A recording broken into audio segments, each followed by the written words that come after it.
What is the fucking next big idea? Who fucking knows? But the thing is, everybody wants to make you believe that your business ain't shit unless you are on a Steve Jobs level, a Elon Musk level, or you're getting ready to create some app that is getting ready to change the world. There are people who have businesses that are not innovative. It's still solving the same problem, but it just has a different spin, a different texture, a different hook as to how it's being presented. Their energy, their idea, their vision, their marketing makes the business flourish, even though it's not something new. And I'm here to let you know what I know now about what the fuck is the next big idea. Welcome everybody to the What I Know Now podcast. I am your host, Chris Ford. And the What I Know Now podcast is what I know now, whether it be an hour ago, 10 minutes ago, 10 years ago, because shit, I wish somebody would have told me.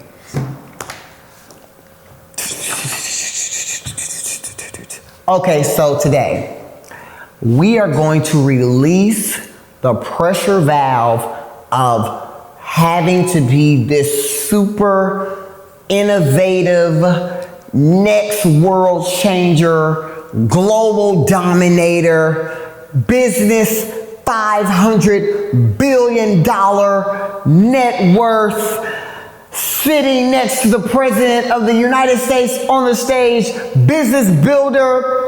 Release the pressure valve. It's not that fucking serious. When it comes down to building your own business or structuring your own company, that company has to be structured the way that you see it, and not, you can be inspired by people, but you cannot copy other people. The one thing I want you to understand, and I really want you to hammer this down because I wish somebody would have told me. And what I know now is my situation is not their situation. Now, that could go one or two ways. That doesn't always have to be a negative thing. Sometimes the cards that you're dealt are actually better than another person's set of cards. There's always gonna be a give and take. That's why there's a room to say that I'm better than you, and over here, I may be more focused than you, or I may be more disciplined than you, but I'm not better than you, because we all have our own different deficits that puts us on a level playing field that nobody can be just greater than the next person. Discipline, focus, grit, yes, a lot of times people are better than you in those certain areas.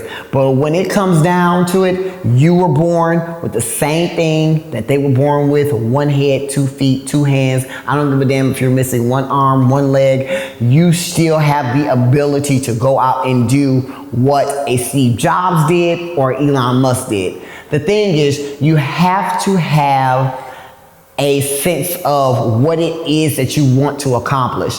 If you want to accomplish a $500 billion company, yes, it's very possible. But do you have the wherewithal that it takes to sustain and build something that grand? It's not saying that you can't.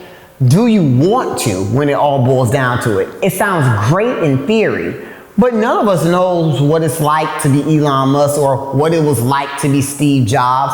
None of us know that. So I would always say, count up that cost before we desire to be like somebody else and run your own race. So a lot of people never start with their own business because they're too busy trying to figure out, how do I be the next big what?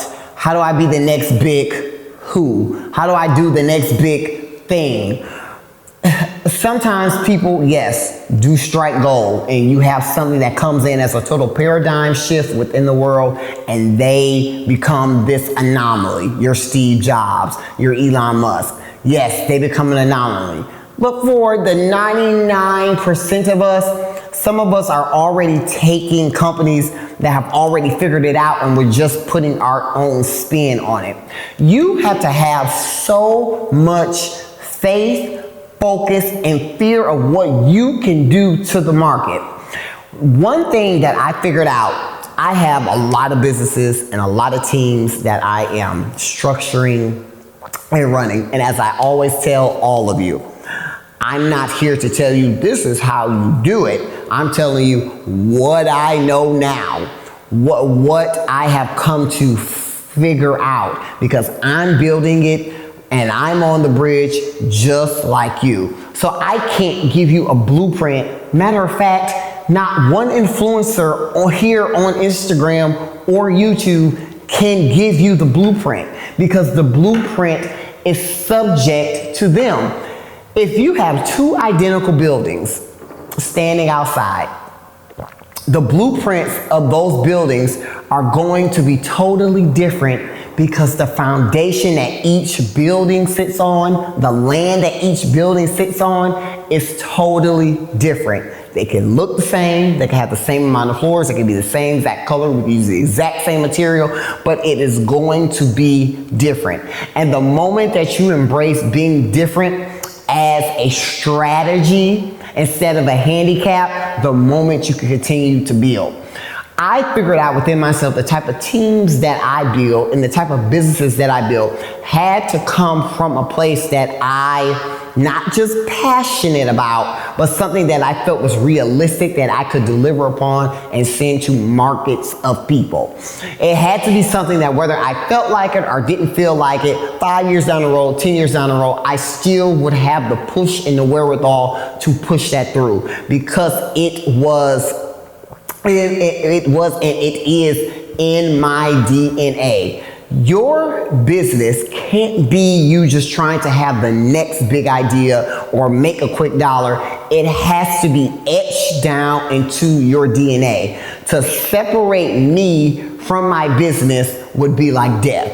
It has to come from within you, coming from your experiences, coming from your learning, your determination, your investment. That's how your business gets your DNA. That's what gives you the grit. That's what makes you work long nights. And so for anybody who can't put in the long nights, or they just, today I just don't feel like it, and today I'm just not feeling it, I would dare to say that's not the business for you, because that business has not become a part of you.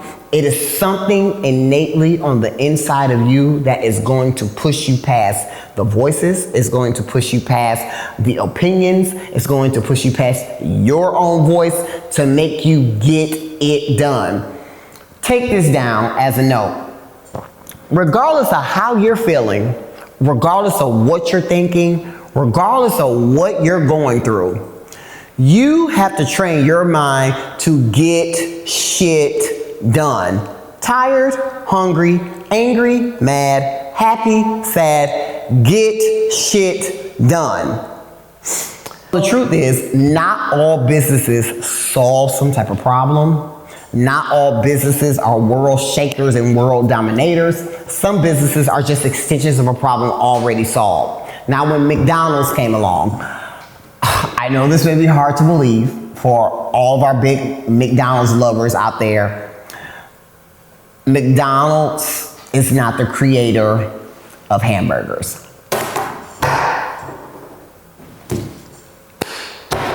They did not customize the hamburger. I know it may be hard to believe because they're such a dominant force, and I love McDonald's. You know, like, I save my calories once a month, and I take my time to go through a McDonald's drive-through, and I sit there and I study the menu because I have to make this one meal good. And they are such a dominant force that I would give my one cheat meal a month to McDonald's. But McDonald's was not the driving force behind hamburgers and, you know, drive-throughs. They were innovative as to how they produce their food, but the food that they're producing was already around. They just took what they had and scaled it. Ask yourself, is the business that I have scalable? In order to get to these mass amounts of dollars, you're talking about building teams, And inadvertently, these teams are going to scale these companies based on your leadership. So if you're always, I don't know, and I don't think so, and I don't know, think so type of person, nobody likes to follow people that are like that. So I can tell you right now, definitively, beyond a shadow of a doubt, the business won't be successful if you don't step up, shut up, and do what you need to do and get shit done. So how do you own it? How do I take what I like, what I want to get done, not be a copycat, but putting my own spin on it? Find a proven recipe, something that's already working in the world. So if I were going to be a person that was going to bake cookies, I would go out there and look at shit like Chips Ahoy, Oreo, Mrs. Fields. What's working for them? How do they stand out? Why are they successful? And then put your own spin on it. Put your own voice to it. Put your own story to it. So Mrs. Fields has a story. Everybody has a story. What is your story? We spend so much time consuming other people's stories and how they made it, and these heroine and hero messages of how they did it and how they're doing it. How much can you be inspired before you get out there and do your own fucking shit? Me personally, I don't want you to take this podcast as the end all be all. I wouldn't care if you take this podcast and you get so inspired at the 5-minute mark, you turn the shit off and go do what you're supposed to do. It isn't just to get views, but the whole purpose of this podcast is to give you what I know now, so you don't have to be tripped up in the same shit that I was tripped up. So get past all the glitz and what you see and your opinions and really take the substance of what I'm delivering to you, is that you need traction, you need movement, and you can have more movement a lot of times if you really take in when a person is telling you, hey, don't go left, but instead go right. Don't go straight, but go back this way. Taking that in from what I know now, and as I always tell all of you, I am on the same bridge that you are on. It is the bridge of life, and it's forever going to be rapping. It's forever going to be lifing. And so you have to come to the place to where life is going to be lifing, but you still have to get shit done. Excellence is the brand. A lot of us are wasting so much fucking time trying to come up with these new, innovative, and creative ways. It doesn't have to be this superhuman ass business where, you know, the world is just shaken by it. Put your story to it, build it, and add excellence to it. There are beyond thousands of podcasters out there, thousands upon thousands of influencers out there. Is everybody hitting? Is everybody growing? No, but it is the amount of attention and intentionality that you put behind it is what grows it. Put your story behind it. Get out there. Start producing. Start putting points up on the board. A lot of us haven't even gotten off the bench yet because we're too busy watching other players, and we're too busy trying to create plays when you can't just sit there and create plays, but you have to run your own plays. And so that's for like some of us who may not be totally like sold on like the whole sports team, but like you create the play and then you run the play. But damn, how long are we going to sit there and continue to draw shit out before we have to execute? It's not about mood. It's not about motivation, because technically that really doesn't exist, because every day I'm not in the mood. Every day you're not in love with whoever you may be dating or may not be dating or whatever you may be doing with them. Every day you're just not in love, but it doesn't make you say, I just want to stop dating you today. You're there whether you're in the mood or not. You have to fall in love with your business, whether it is making money or not making money. That's how you become successful in business. Getting past your moods and how you feel about it is rule number 1. If you're looking to make any type of progress or any type of movement, get past the way you fucking feel about it. So if you've been waiting on the perfect business, the perfect idea, if you've been waiting on this never been done before business that everyone is just going to reverence you for and put you in the history books and you're forever going to be trending, get off that train.